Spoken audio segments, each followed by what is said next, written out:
Hello दोस्तों, तो कैसे हैं आप? कॉलेज से निकलते ही बहुत एक्साइटमेंट होती है नया-नया हॉस्पिटल जॉइन करने की, लेकिन वो सारी एक्साइटमेंट एक ही टाइम पे खत्म हो जाती है जब हमें पता चलता है कि हॉस्पिटल में जाके हमें कितना काम करना पड़ता है। लेकिन आपकी ये एक्साइटमेंट मैं नहीं चाहता खत्म हो, तो इसलिए आज की वीडियो में मैं आपको बताने वाला हूँ ड्यूटी आवर्स कितने होते हैं दिल्ली के हॉस्पिटल्स में। चाहे आपने अभी भी नर्सिंग करी है या फिर दिल्ली से बाहर किसी हॉस्पिटल में काम कर रहे हो, तो यहाँ के जो वर्किंग आवर्स है वो मैं आपको बताने वाला हूँ। तो ऑलमोस्ट सारे दिल्ली के हॉस्पिटल जितने भी NABH के अंडर आते हैं, सब में यही सेम सिनेरियो आपको मिलेगा। किसी में भी चले जाओ, बड़े या फिर छोटे में। तो सबसे पहले ड्यूटी आवर्स की बात करें तो इस वीडियो में हम ड्यूटी आवर्स की शिफ्ट के बारे में और एक महीने में कितने घंटे आपको काम करना होता है उसके बारे में बात करते हैं। तो सबसे पहले शिफ्ट की बात करें तो मोस्टली 3 शिफ्ट चलती है, मॉर्निंग, इवनिंग और नाइट। तो जो 3 शिफ्ट होती हैं इनके अंदर नॉर्मल जो ड्यूटी होती है, जैसे पंजाब में मैं काम करता था तो मेरी 6 आवर्स की ड्यूटी रहती थी, मतलब 8 से 2 बजे की। यहाँ पे जो ड्यूटी आवर्स होते हैं वो होते हैं 7:30 से 2:30 तक। तो मतलब अराउंड 7 घंटे की शिफ्ट जो यहाँ पे दिल्ली में आपकी चलती है। आधा घंटा पहले और आधा घंटा बाद में क्यों आपको छोड़ते हैं या क्यों आपको आधा घंटा पहले आना है, क्योंकि आपको जितनी भी इन्वेंट्री अलॉट होती है वो सारी देखनी होती है, चेक करनी होती है, ठीक है। उसके बाद इवनिंग का भी ऐसे ही रहता है।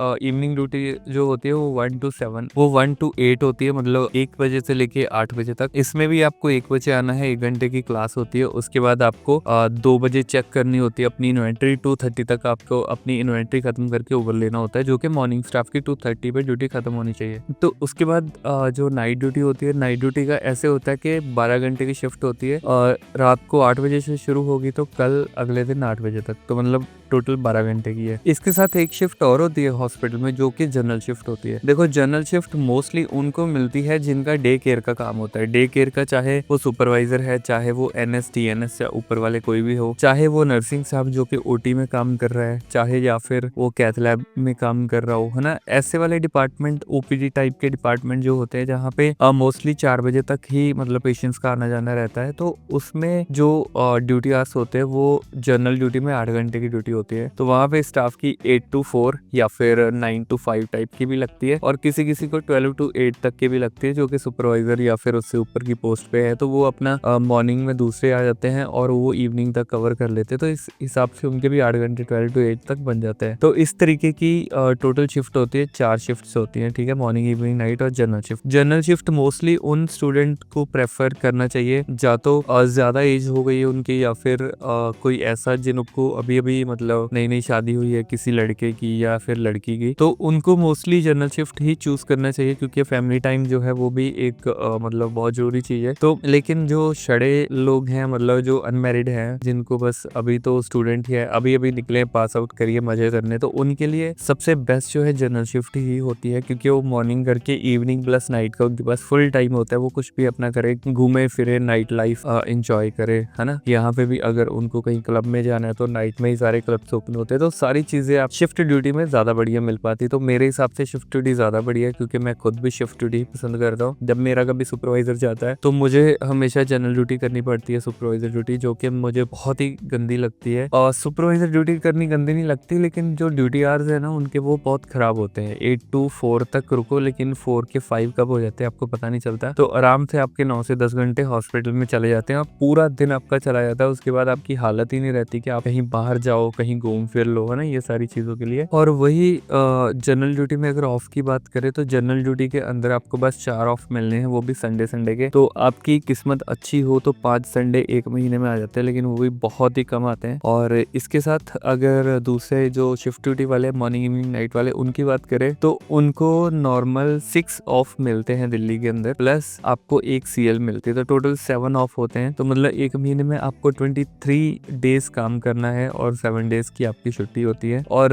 PL जो होती है वो सेम ही होती है सबके लिए, वो चाहे वो मतलब जनरल ड्यूटी वाला है चाहे शिफ्ट ड्यूटी वाला है, सबके लिए PL जो है सेम रहेगी। 30 PL होती है पर ईयर का, मतलब वही 1 मंथ का 2.5 CL मान लो, तो 30 CL बनती है और 12 मंथ की, है ना। तो इस तरीके से होती है। बाकी टोटल ड्यूटी आवर्स की बात करें अगर महीने में आपको कितने घंटे करना है, तो हॉस्पिटल वेरी कर सकता है, लेकिन जो मिनिमम रिक्वायरमेंट है दिल्ली के अंदर वो 200 से लेके 210 घंटे हैं। मतलब ऐसे नॉर्मल आप काउंट करोगे तो मे बी 208 मतलब 208 घंटे बने, लेकिन फिर भी आप ऐसा रफली मान के चलोगे 200 से 208 घंटे आपको महीने के हॉस्पिटल में देने हैं, ठीक है। तो हॉस्पिटल के इंटरव्यू क्लियर करने के लिए आपको अच्छे से पढ़ाई करनी है। अगर आप कॉलेज में हो तो अच्छे से अपनी पढ़ाई करो, लेकिन फिर भी आपको मैं एक चीज बताना चाहता हूँ, आप ट्रस्ट करो या फिर ना करो। जब भी आप कॉलेज से निकल के हॉस्पिटल में जाते हो तो आपको जितना भी पढ़ाया होता है उनमें से कोई भी क्वेश्चंस नहीं आते हैं आपको, क्योंकि ज्यादातर सिचुएशन बेस्ड क्वेश्चन आते हैं और वहीं पे आके स्टूडेंट फंस जाते हैं कि हमने 4 साल पढ़ाई करी है, लेकिन मतलब जो हमने पढ़ा है वो तो हमें आया ही नहीं है। या फिर कुछ ऐसे स्टूडेंट है जिन्होंने ओपन में करी है ना, जाते नहीं है कॉलेज में, जस्ट ऐसे अटेंडेंस लग रही है, एग्जाम देना है और क्लियर कर लिया। तो उनके लिए स्पेशल जो मैंने अपना कोर्स रेडी करा है, आपको 7 डेज में मैं इस तरीके से रेडी करता हूँ कि उसके बाद आप किसी भी हॉस्पिटल में चले जाओ, आपकी फर्स्ट इंटरव्यू ही क्लियर होगी और कोई भी ऐसा बोल नहीं पाएगा कि आपने पढ़ाई नहीं करी। इवन हर कोई आपको ये पूछेगा कि आप कौन से कॉलेज से पढ़ के आए हो। क्यों? वो तो ऐसा क्यों होता है? क्योंकि मैंने जो अपना कोर्स रेडी करा है, अभी तक 60+ हॉस्पिटल में मैंने इंटरव्यू दिए और उन सारे हॉस्पिटल के क्वेश्चन पेपर मैंने एक ही अपने कोर्स में डाले हुए हैं।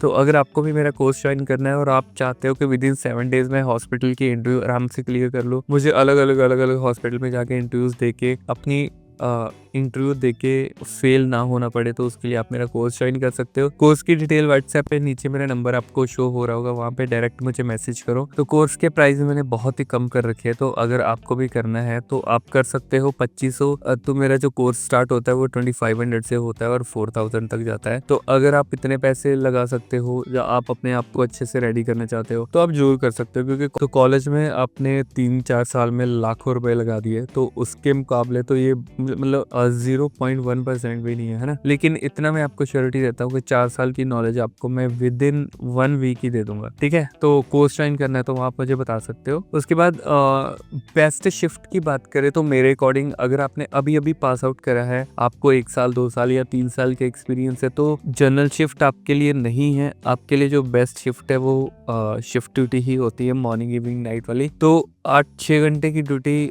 मेरे हिसाब से आपके लिए ज़्यादा बेस्ट रहेगी, क्योंकि उसमें कभी तो ये है कि आपको सुबह लेट उठना है तो आप इवनिंग ड्यूटी पे आ सकते हो, तो उसमें आप आराम से सुबह 9, 10, 11 बजे भी उठ सकते हो अगर आपको उठना है, अगर आपको नींद ज़्यादा पसंद है ना। और वही बीच में जो 4 ड्यूटी नाइट्स की आती है, तो नाइट में ज़्यादा काम रहता नहीं है, ना ज़्यादा हेक्टिक वाला काम है, ना किसी के राउंड होने होते, तो आपको अपना काम करना है, उसके बाद आराम से आपको बैठना है। इसमें आप पढ़ाई करनी है तो पढ़ाई भी कर सकते हो, 9 सेट की पढ़ाई करना चाहते हो तो वो भी कर सकते हो। उसके भी PDF मैं आपको अवेलेबल करवा दूंगा विदिन 5 मिनट। तो उसके जो PDF है वो भी मैं आपको अवेलेबल करवा दूंगा बहुत ही कम प्राइस में। अगर आपको वो करना है तो वो भी आप ले सकते हो। और उसके बाद जनरल ड्यूटी की बात करें तो general duty best married person के लिए है, या फिर उनके लिए जिनको ऑलरेडी 10 साल का एक्सपीरियंस हो गया है, जो अपने एग्जाम की प्रिपरेशन करना चाहते हैं, उनके लिए भी बेस्ट है ना। तो इसमें ये है कि आपको डेली सुबह उठना ही उठना है। आपको ऐसा नहीं है कि कभी आपका मन करे कि यार मेरा सुबह उठने का मन नहीं कर रहा है, मैं सो जाऊं, तो ऐसा नहीं कर सकते हो संडे के बिना। तो इसलिए जनरल ड्यूटी मुझे ज़्यादा अच्छी नहीं लगती है, लेकिन जिनको लगती है उनके लिए तो बहुत ही अच्छी ड्यूटी है ये। तो आज की वीडियो में मैंने ऑलमोस्ट सारी चीज़ें कवर कर दी ड्यूटीज़ को लेके। बाकी कुछ भी हॉस्पिटल के बारे में आपको जानना है, कुछ भी आपको ड्यूटीज़ के बारे में पूछना है, या कुछ भी और डाउट है, या फिर मेरा कोर्स ज्वाइन करना है, तो आप मुझे बता सकते हो। तो आज की वीडियो के लिए बस यही था। हम मिलते हैं नेक्स्ट वीडियो में, तब तक के लिए बाय बाय।